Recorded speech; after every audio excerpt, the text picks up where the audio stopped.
Hello and welcome to another segment of Western Wisconsin Journal. I'm Jamie Johnson, the legal and government correspondent, and today we're going to be talking about the Hudson community. And with me is our new Chamber of Commerce president, Blake Fry. Blake, welcome to the show. Thank you very much. Actually, the full title is Hudson Area Chamber of Commerce and Tourism. Correct? Bureau. There's even one more word on me on that. Okay. So yes, it's a very short title for a very long named organization. Yeah. Before we get talking about the organization Yes. and your role there, tell us a little bit about where you come from. First of all, how long have you been on the job now? 6 weeks tomorrow. Okay, good. So relatively new. Yes. And so tell us a little bit about what you did before you came into the position with the Hudson Chamber. Sure. 10 years prior to joining the Chamber, I worked at the University of Wisconsin in River Falls. Actually joined them initially as Dean for Student Development and Campus Diversity, a very long title. Yeah. Eventually moved over into more of the external relations side. So for the past 6-7 years, doing government relations, media relations, a lot of sittings like this, community relations, economic development, and then oversaw marketing initiatives for the university as well and ran the university communications department. Now, I understand you were pretty instrumental in bringing the UW River Falls to Hudson. It was, and it wasn't, it's kind of accidental that I was. The Chancellor, Dean Van Galen, within the first few months of him being chancellor at the university, had an idea, and he became familiar with the Hudson community and thought, boy, we really need to plant a flag. That's such a dynamic, growing community. We need a presence there. Well, then I started to drive around and literally just look through windows where there was for lease signs out in front of buildings.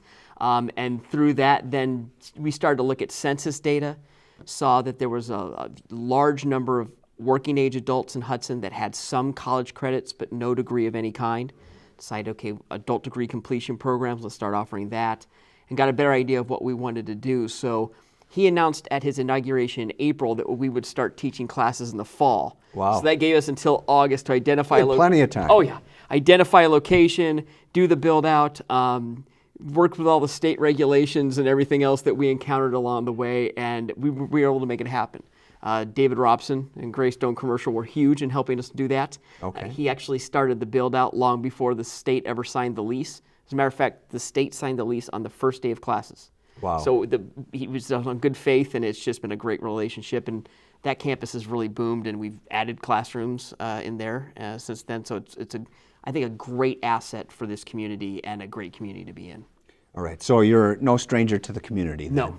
No. While you live in River Falls, you've been in the Hudson area for a while and working with, as you said, economic development at the UW and media relations. So that's kind of what the skill set you bring to this position. It is. It's a very different type of organization. Both are not-for-profits, but going from an organization with a $120 million budget and 800 employees to one with about a $500,000 budget and 5 employees. But I really enjoy it. I come from a family of a small business background. I'm the only member of the family that's not still running the tire stores back in Kansas City. So I'm very comfortable knowing what the bottom line is, knowing where the revenues are coming from, knowing what the expenses exactly are, and being in control of those. And so running the chamber is much like running a small business. Now, it's a small business there to serve other small businesses. But that's the approach I like to take. It's a very entrepreneurial experience, and I really enjoy that. So. Okay, so before we start talking about the organization, just a little bit more about you. So you talked about your previous job and Yeah. the skill set you bring as far as where you were raised and your family. Sure. Where I was raised is a crazy question. I moved quite often when I was younger. People hear often I moved and say, were you a military family? No. My father, who while he did serve in Vietnam, worked with Mobil Oil and was just really good at what he did, I guess, and kept getting promoted. Okay. So when I turned 9, I moved into my 10th home. Wow. And so I was born in Georgia, had been in Kansas City, Chicago, the Milwaukee area, Burnsville, Minnesota for 2 years. Ended up in the D.C. area for about 5, and that's when we finally settled down for a little bit. But moved a lot, but met my wife in Kansas City when I was working there. That's where my family and her family are from. Okay. Been married for, well, since 2001, so we're going to have 14 years here this year. She's a speech pathologist over in the Stillwater School District, and have a son and a daughter. My daughter's 12. She's a little bit of an actress. She's actually been in a national commercial and has a movie coming out this year and all sorts of things. And then a 8-year-old who's just as crazy and silly as you might suspect an 8-year-old boy is, but he's great as well. Okay. So that's great for the personal background. Now let's talk about the job, because you follow some pretty popular people that were well known in the area. Kim Heineman was president before you, and before her, Mary Claire Olson. Yes. So what do you, well, first of all, do you face any gender bias being the first male in this position in a long time? No, I have not. Actually, it has. When I first got the job, it was brought up a couple times, but haven't heard much since. It's really interesting because if you look at national statistics and you look at communities the size of Hudson and chambers the size of Hudson, it's really pretty even, the gender split. So the fact that there's been this long run of only female CEOs for the Hudson Chamber is quite unique and really has beat the odds. The great thing is I am following some very good leadership. That has not always been the case for positions I've taken. I sure enjoy being able to take a really solid organization with a wonderful staff and talk about how we take things to the next level rather than digging through the rubble and trying to figure out how we piece something back together. Let's talk about that. The organization that you take over, how does the Hudson area, and we emphasize the area part because you got North Hudson and you have the surrounding townships, and how do we compare in terms of members and then dollars as far as your budget? Do you see resources here that will help you in your job? Well, the chamber's in a really good position financially, which is wonderful. It gives us a little flexibility to do some new things. It's interesting that there's great support from the community. That's one of the very first things. I knew there was great support for the chamber, but I really gotten to appreciate it even more since I've been in the role. We have about 500 members, which is great. What's interesting is if you compare us to similar chambers around the country, we actually have a smaller percentage of the business community as members of the chamber. Okay. There are about, according to the census, there are about 2,000 businesses in Hudson. Wow. And so we have about 500 members, which is a 25% market penetration. The average for communities our size is about 50% of the members. Well, how about, but that number of businesses, 2,000 businesses in what, well, our school district has, I don't know, 25 to 30,000 people in it. Is that typical, that many businesses? That is on the high side. Okay. If you compare us to, I know Hudson's slightly bigger, but if you say compare to River Falls, you compare to New Richmond, both those communities are around 1,100. Okay. So that gives you an idea. And it's really we're going to get our heads around as a chamber is what sectors we're really reaching, what types of business are finding value in what we do. And all you have to do is drive up to the old visitor center and realize that the types of businesses we have in Hudson are diversifying. We have a great relationship with a lot of the independently owned businesses. But in terms of some of those businesses where maybe franchises, they may have a local owner, but maybe a franchise of a larger chain, we have some work to do there. I think we have great value we can give them, but we need to make that clear. One of the things we're really taking a look at is how we market the chamber. We don't have some of the more basic marketing materials that I think we need in this day and age, and so we're working with one of our member organizations, and they're helping us develop some marketing materials that not only connect with people who are already members, but really letting the whole community know we're here and we're ready to serve you. Well, I know you do a great job with your members. I mean, our firm has been a member for quite a while. And I've been in town a long time, seeing the growth of business here in Hudson.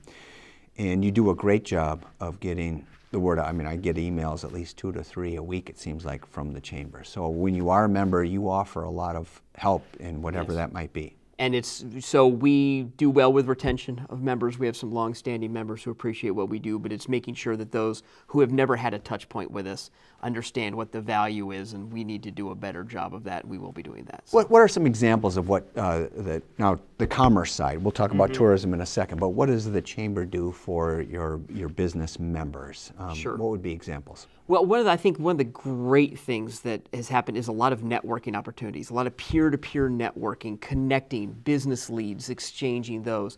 We have events where that takes place, whether that's a Good Morning Hudson, which is happens a few times a year, which is a networking opportunity, but more of an educational opportunity is one as well. We have a speaker coming in from the Office of Business Development down in Madison tomorrow morning up at Citizens Bank. She's going to talk about how to cut through the red tape of state regulations. So offer services like that, access to educational programming.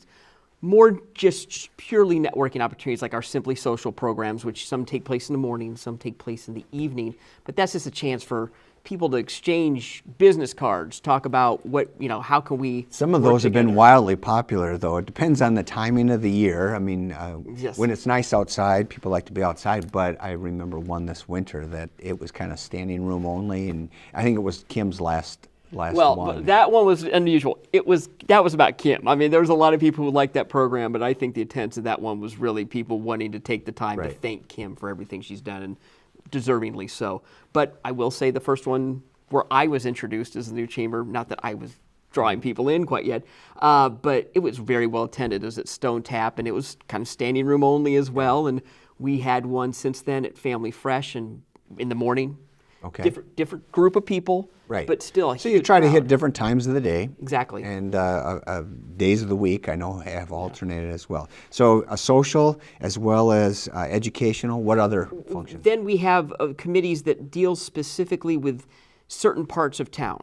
So we have a Downtown Retailers Association, an I-94 Business Alliance, a manufacturers roundtable for the great manufacturing sector we have here in Hudson. Opportunities for them to work. Sometimes they tour each other's businesses, get to know each other better. And again, it's really the amount of business-to-business connections that happen in those events is really remarkable. The other huge piece of this is the events. And you talked about number of members and so on. One of the things this chamber does, far more than any chamber in a community our size, is the number of events, the scale of the events. And bringing tourists into those events. We do a remarkably good job with that. Right. And so comparatively speaking, we do a lot, not only these types of committees, these networking, educational programs, but the size and number of events we put on is quite exceptional.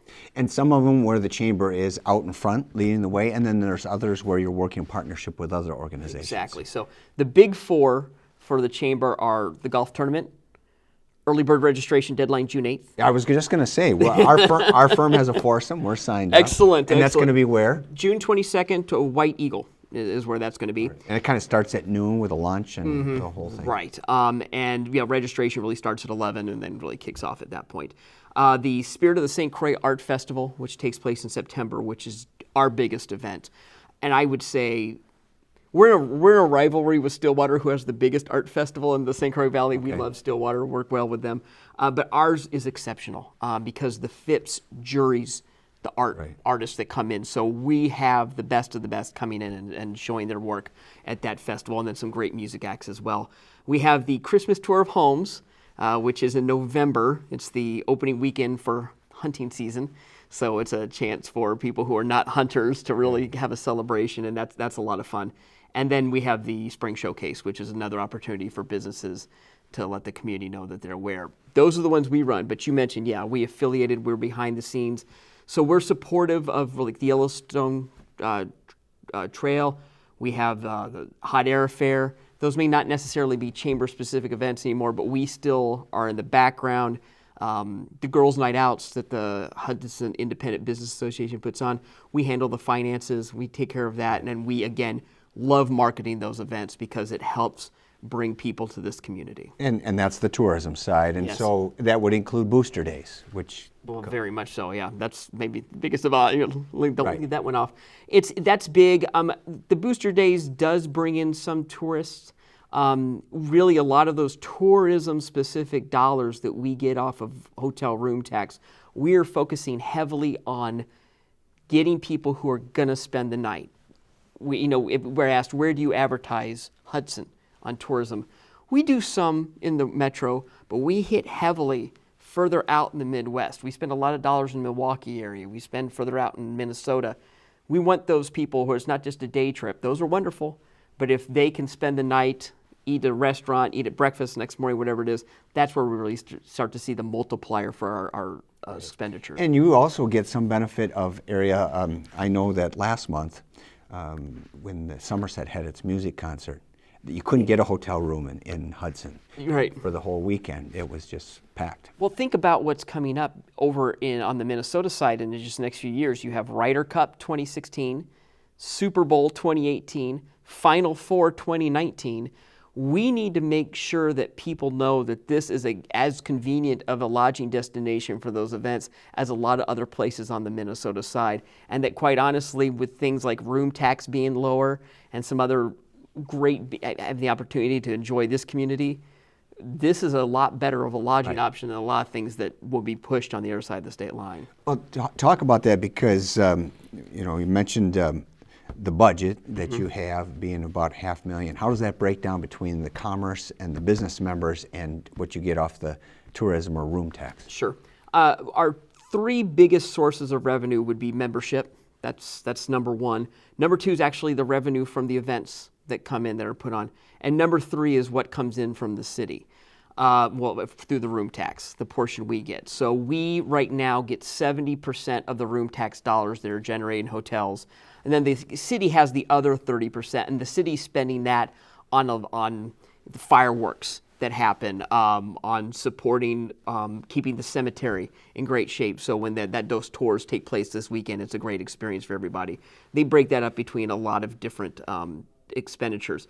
Now, what has happened? So this last year, 70% of the room tax that came to a little north of $140,000. This last year, the city put a cap on the amount that would go towards tourism at $150,000. Based on, we got the first quarter room tax revenue numbers in, we're going to hit that cap. This first quarter was by far the best one we've ever had in Hudson. So we will be hitting that cap. I've talked to the mayor, I've talked to others about that, and that's a year-to-year discussion. There's also a dynamic that's happening at the state level right now, where the Joint Finance Committee just this past week passed legislation that would basically say all municipalities in the state who are so there's a rule that says most communities can only charge up to an 8% room tax. Okay. There are a few that are allowed to go above that. Madison's at 9%. I am not exactly sure the history behind that. So what is Hudson's? 3.5%. 3.5. 3.5%. Madison's at 9%. We are exceptionally low. And what is it in the cities? Because you mentioned how favorably. Again, it varies from community to between community, but you're going to Hennepin be and- 6, 7. I mean, that's more typically what you would see as Okay, opposed to. but the state cap is at 8, 8. so we're well under that. We're well under it. So then basically that legislation has said if you're under that cap, you need to move to the 70-30 split with no $150,000 cap or anything like Okay. that. What they say is if you keep more than the city keeps more than 30%, eventually they would be capped at what revenue levels were in 2009. Well, if you remember how wonderful the economy was in 2009, Yeah, you might right, imagine right. we weren't exactly bringing in a lot of room tax revenue. So we're keeping an eye on that, and we've had some discussion with local legislators. But again, the city's been great. The room tax, Tourism Bureau used to get 40% until not that long ago.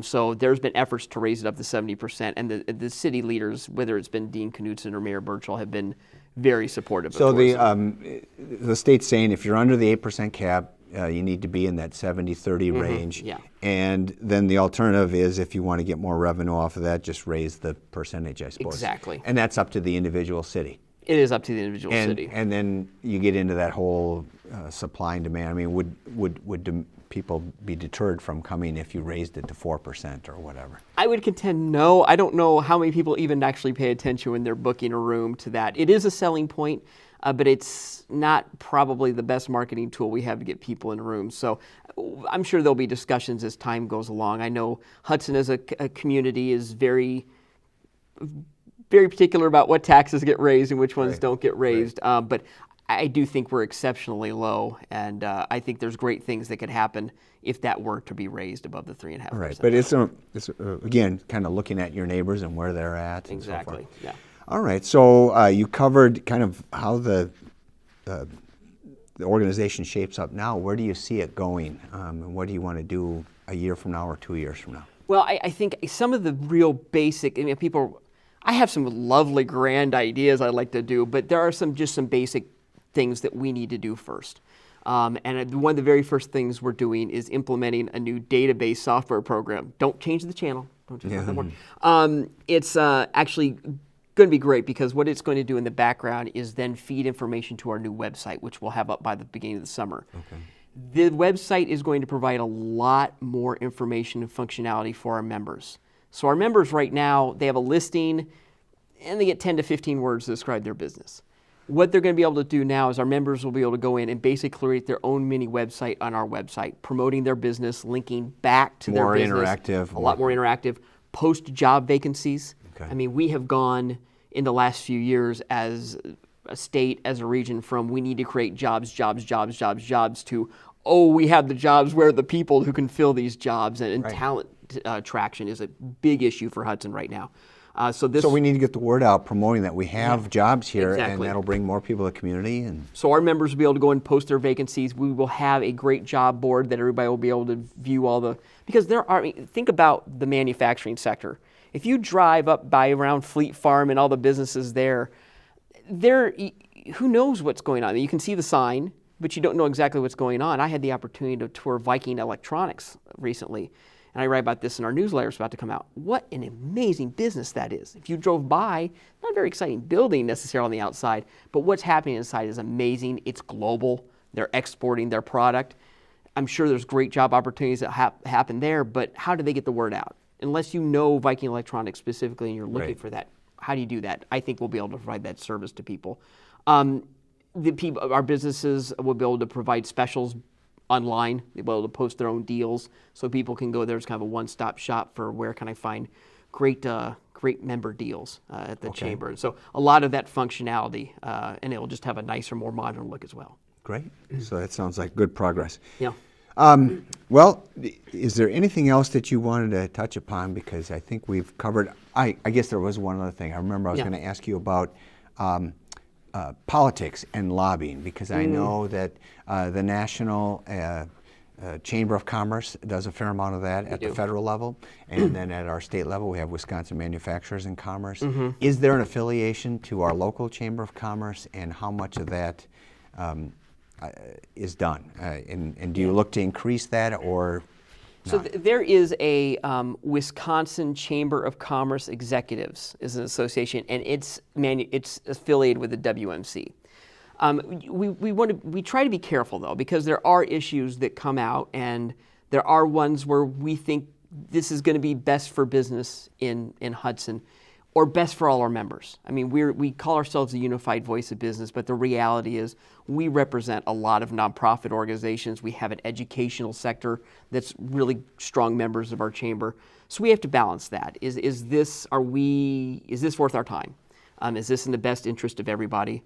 I sound like a Rotarian all of a sudden. I was just going to say, you got your Rotary pin on, and I know you just joined today. You became a member of our club, the Hudson Daybreak, so applying that 4-way test. Yeah, the 4-way test, honestly, that's a really good way of describing how we approach what we do when a political issue comes up.